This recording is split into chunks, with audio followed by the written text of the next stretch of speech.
What double standard ruined your life?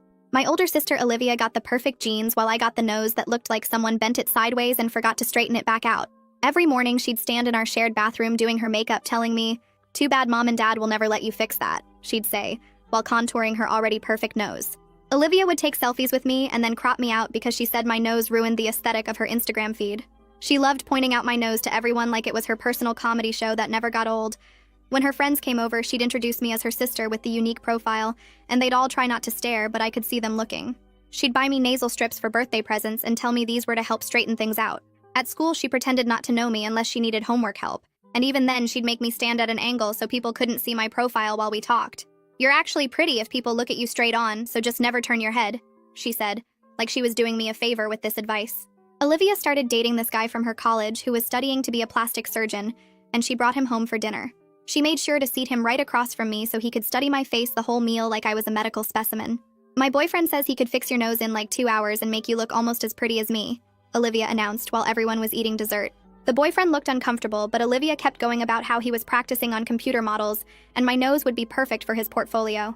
My parents shut it down immediately, saying I was beautiful just how I was.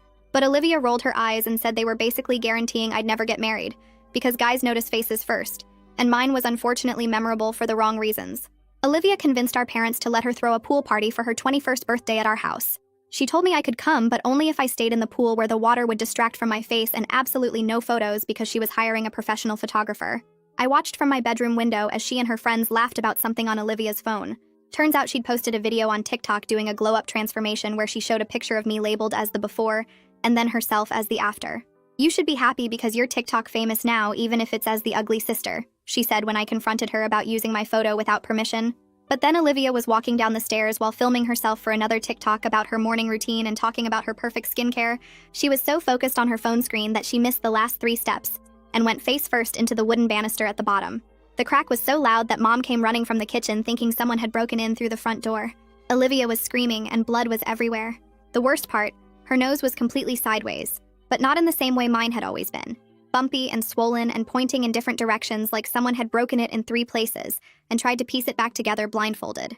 The doctor said it was the worst nasal fracture he'd seen, and she'd need major reconstruction if she ever wanted it to look normal again. Olivia spent the next week crying every time she saw her reflection and wearing huge sunglasses indoors.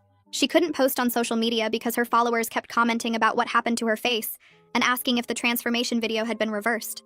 Her boyfriend stopped answering her calls after she sent him a selfie. She begged our parents for surgery, saying this was different because it was medical, not vanity, since she couldn't breathe properly through the breaks.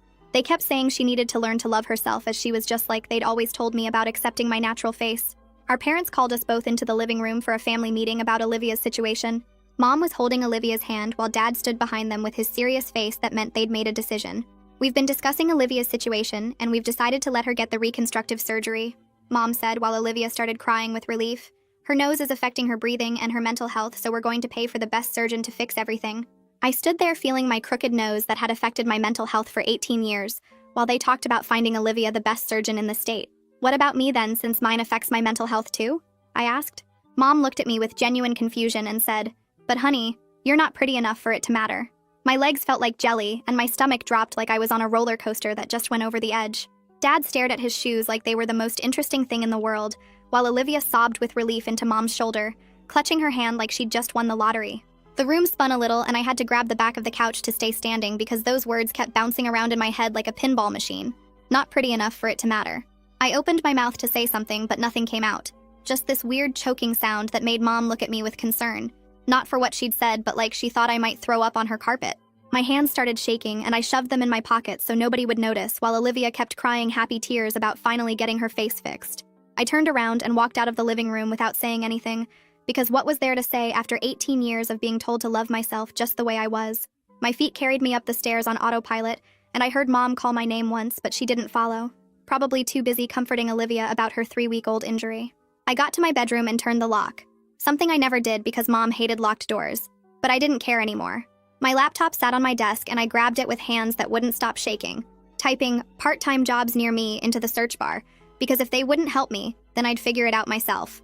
The screen filled with listings for grocery stores and fast food places and retail shops, all paying minimum wage, but it was better than nothing. I bookmarked every single one, making a list in my notebook of application deadlines and requirements, While downstairs, I could hear them talking about surgeon consultations.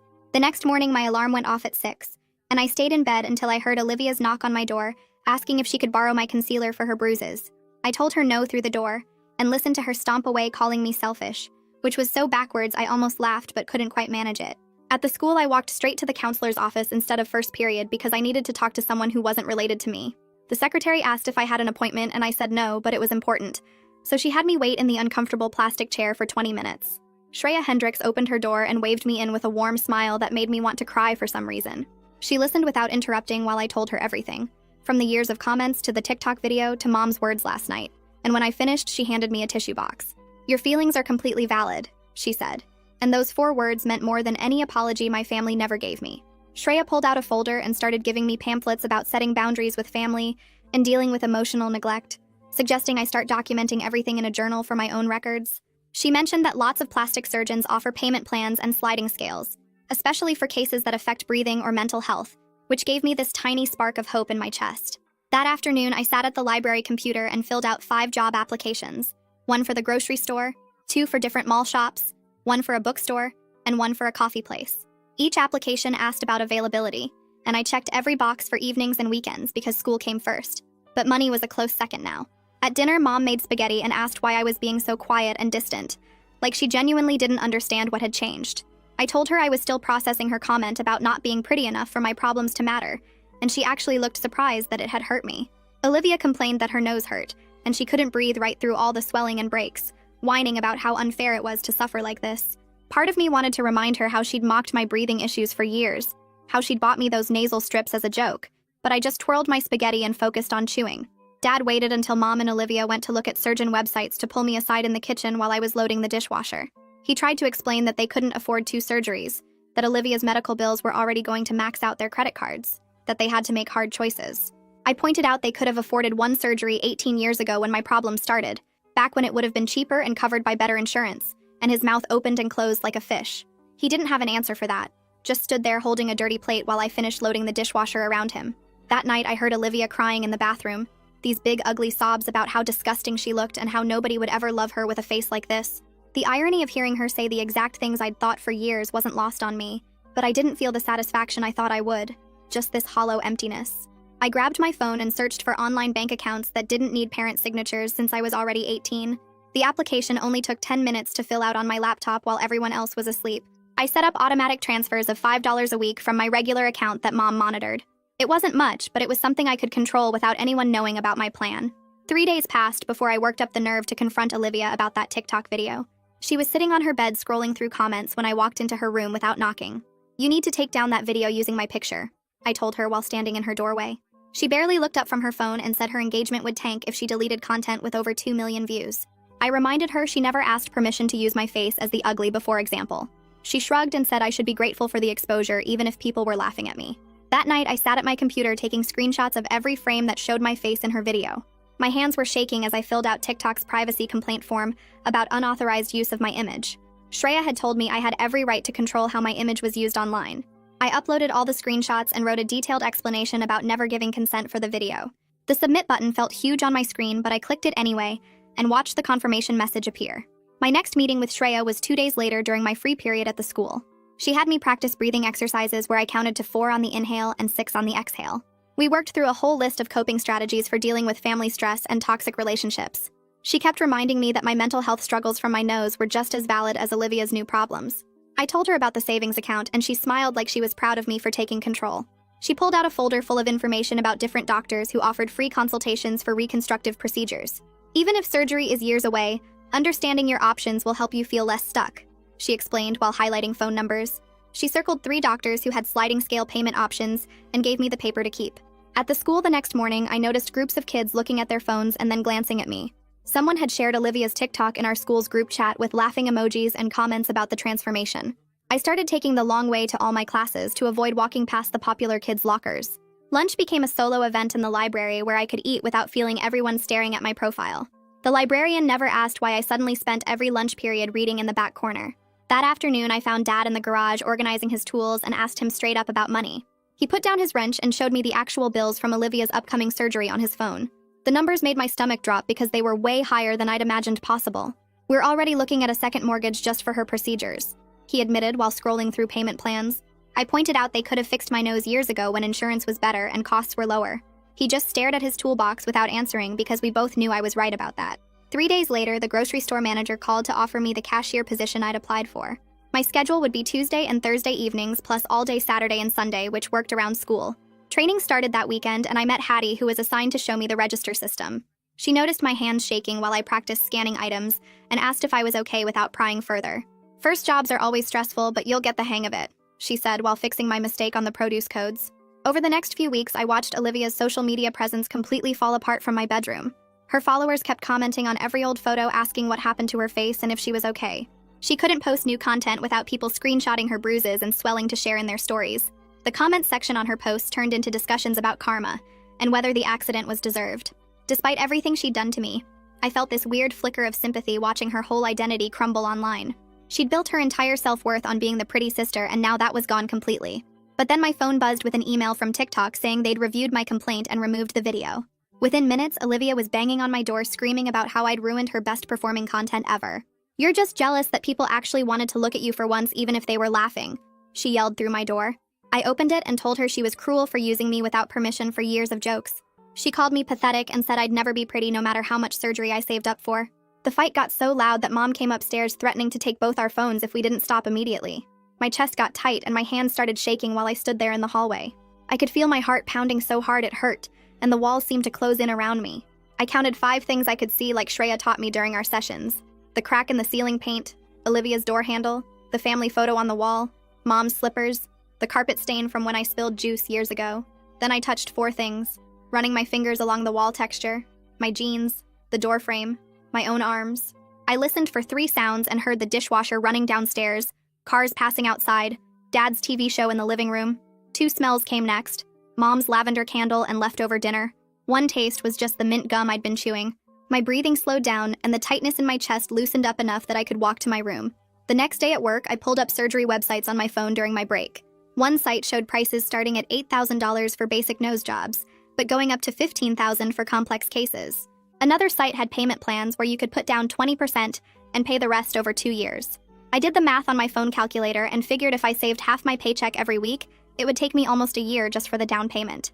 Hattie walked by and saw me staring at my phone looking stressed, but didn't ask questions. During my next break, I scrolled through more sites and found some doctors offered free consultations to discuss options.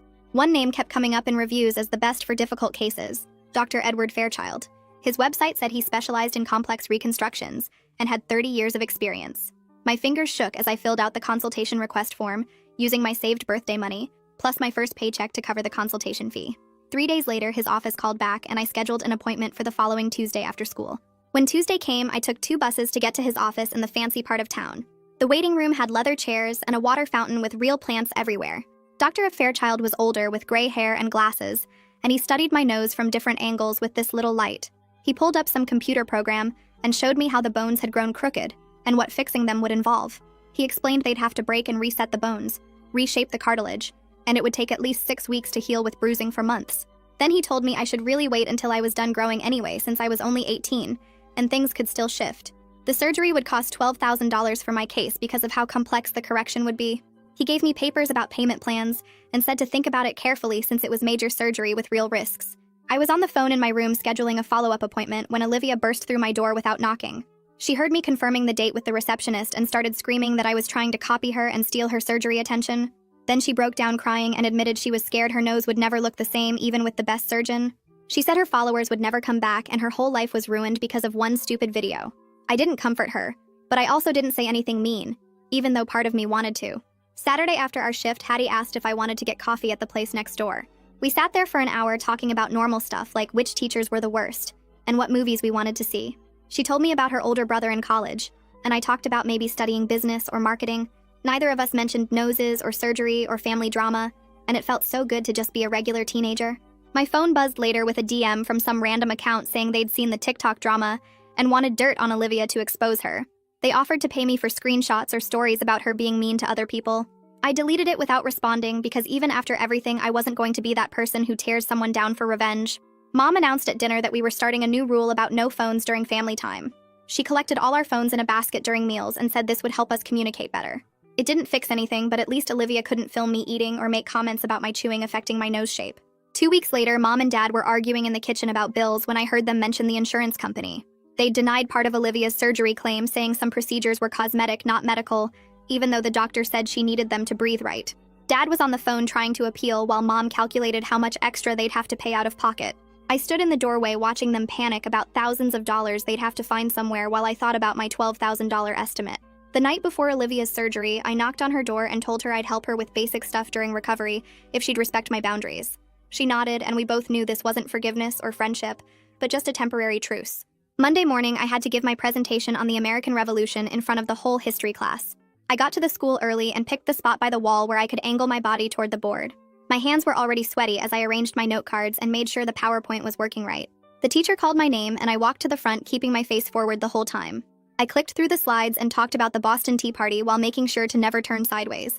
Some kids in the back were whispering, but I kept going through my facts about taxation without representation. My voice shook a little when I had to point at the map because it meant turning slightly. I rushed through the last 3 slides and practically ran back to my seat when I finished. The teacher gave me a B-, which was fine since I just wanted it over with. After school, Dad was waiting by my locker, which was weird because he never came inside the building. He handed me a $20 bill and said it was for gas money. I reminded him I walked to work, but he just pushed the money into my hand anyway. His eyes looked sad when he told me to get myself something nice instead then. I took the money because arguing would make things more awkward than they already were.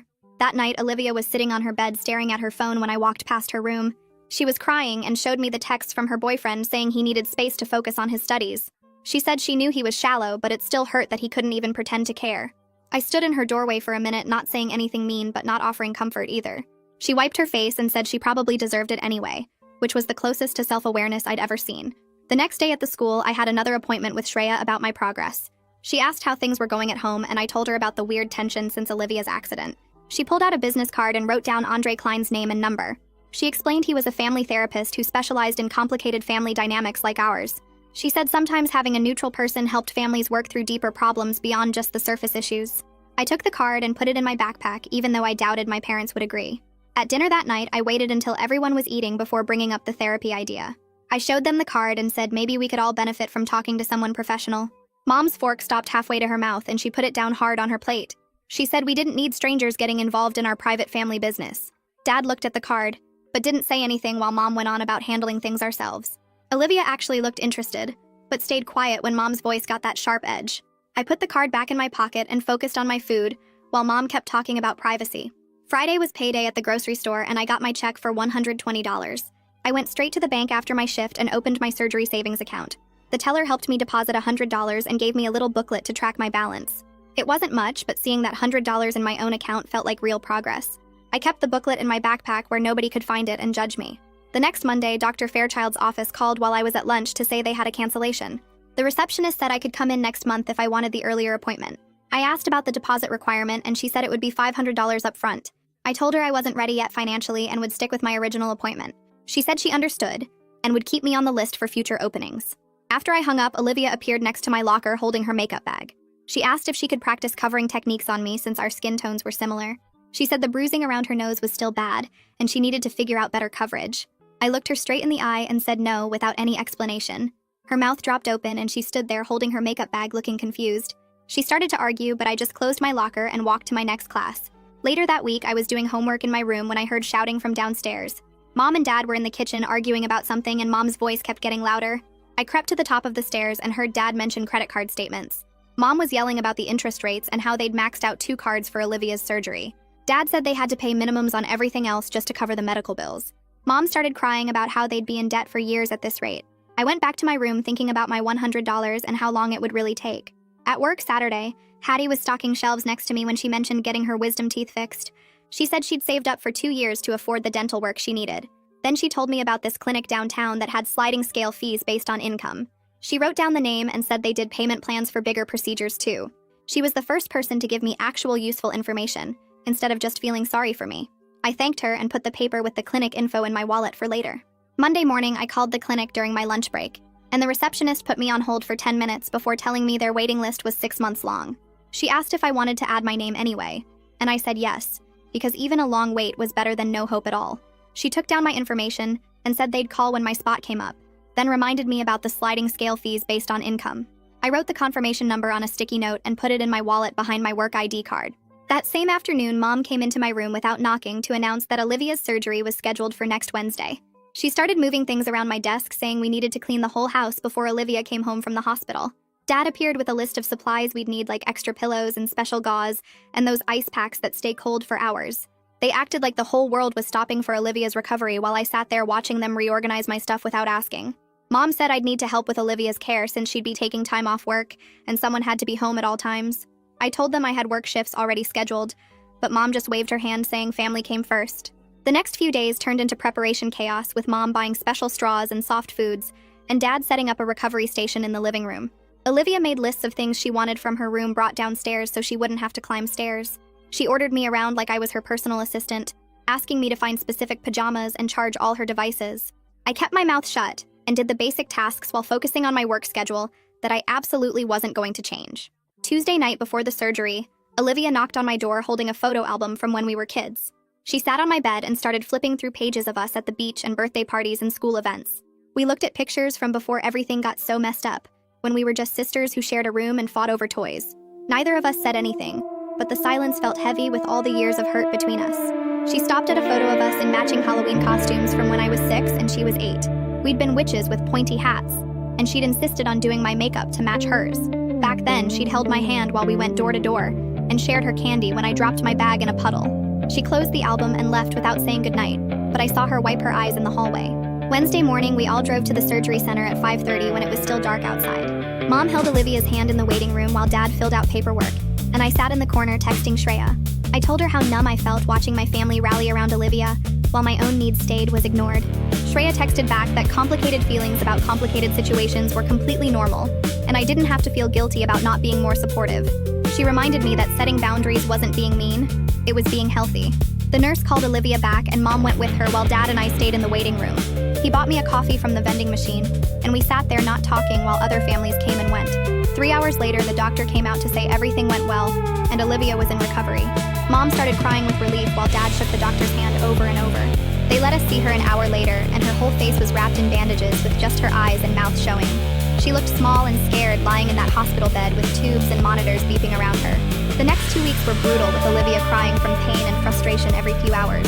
I helped change her bandages twice a day because Mom's hands shook too much to do it properly. The bruising spread across her whole face, turning purple and yellow and green in waves. I wasn't cruel about helping her, but I wasn't extra nice either. Just basically decent, like I'd help any hurt person. She couldn't eat solid food and lost weight quickly, which made Mom panic about her recovery. I made her smoothies and brought her ice packs on schedule without adding commentary about karma or justice. One afternoon, Mom broke down crying in the kitchen while making Olivia's antibiotics schedule. She said she knew she'd said something awful to me and she couldn't take it back, but she was sorry for how it came out. She didn't actually apologize for the meaning, just for the delivery, but her voice cracked when she asked again about trying family therapy. She said maybe having someone neutral could help us all communicate better, and she'd been looking at therapists our insurance covered. I gave her Andre Klein's card that I'd been carrying for weeks, and she actually called him right there in the kitchen. She scheduled our first appointment for the following Tuesday, and promised we'd all go with open minds. That first session with Andre was awkward, with all 4 of us crammed into his small office with its beige walls and box of tissues on every surface. He had us go around and each say why we thought we were there without anyone interrupting. Mom talked about wanting to heal our family. Dad talked about supporting everyone. Olivia talked about feeling vulnerable for the first time.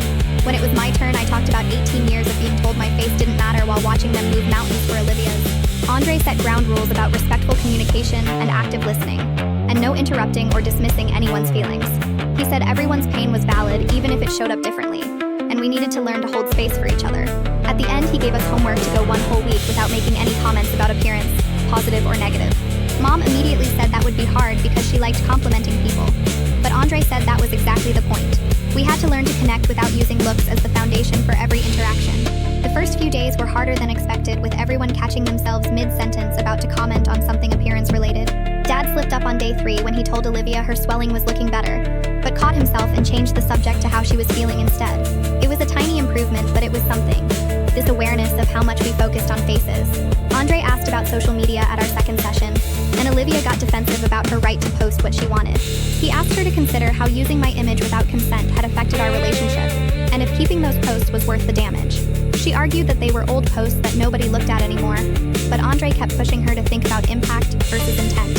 Finally, she pulled out her phone and started deleting every post that had my photo in it. Her fingers moved fast across the screen, removing years of content where she'd used me as a joke or comparison. I felt relief mixed with lingering distrust, because she was only doing it because the therapist pushed, not because she understood why it hurt. 3 days later, I sat in Dr. Fairchild's office while he pulled up spreadsheets on his computer. He showed me payment plans that broke the surgery cost into monthly chunks over 12 months. The numbers weren't as scary when he explained how I could combine my work savings with the clinic's payment assistance program. He printed out the papers and highlighted the important parts, telling me to think about it and come back when I was ready. That weekend, Hattie texted asking if I wanted to help with the library's Saturday reading program since they needed volunteers. I showed up and discovered I was actually good at organizing the craft activities and keeping the kids focused on their projects. The librarian asked if I could come back next week, because the kids loved how I helped them make paper butterflies. Every Saturday after that, I spent 3 hours at the library teaching crafts and reading stories to kids who didn't care what my nose looked like. They just wanted me to help them glue googly eyes on their construction paper monsters or read them books about dragons.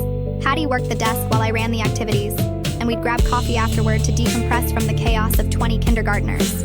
One evening, Dad knocked on my bedroom door holding an envelope with my name written on it. Inside was a bank statement for a new savings account he'd opened with $50 already deposited. He said he'd add 50 more every month without telling Mom, and the look on his face told me not to argue about it. The next morning, Mom asked if I wanted to come shopping for Olivia's scar cream and bandages. I went along carefully, watching her pick through the pharmacy shelves while avoiding eye contact with me. She asked about my job and the library volunteering, and even though it felt forced, she was trying. At checkout, she slipped a bottle of nice face wash into my basket and paid for it without saying anything. Later that week, I saw Olivia typing on her laptop for over an hour before posting something on Instagram. She'd written this long thing about respecting people's privacy and not sharing photos without permission. The post was still mostly about her own growth journey, but she actually followed through on the message. She even tagged some organization about digital consent and made it her pinned post. During our next family therapy session, Andre asked what changes we'd noticed in ourselves. When it was my turn, I mentioned signing up for individual sessions with Shreya to work on my own stuff separate from family issues. Mom looked surprised, but Andre said it showed I was taking my mental health seriously. After the session, I scheduled my first solo appointment with Shreya for the following week. She helped me realize my worth wasn't tied to any surgery, but that wanting to fix my nose was still valid. We worked on building my confidence through things I could control, like my library work and saving goals. 2 months passed, and the clinic called to say my waiting list number had dropped to 98. My savings account showed $512 between my paychecks and Dad's contributions. I celebrated by buying new glasses that actually fit my face properly and made me feel put together for once. The frames were simple black rectangles, but they were mine, and I'd chosen them myself without anyone's input.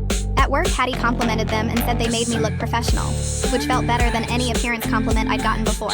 Olivia started treating me like an actual person, instead of a prop for her content. She'd knock before entering my room and ask before borrowing my stuff instead of just taking it. These were basic things, but for us they were huge improvements from where we'd started.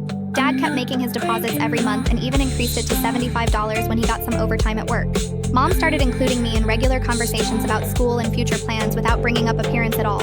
6 months after that first therapy session, our family had settled into a new normal. We went to Andre's office once a month for maintenance sessions where we practiced our communication skills. Olivia had deleted all her old mean content and kept her posts focused on her own life without using me for comparison.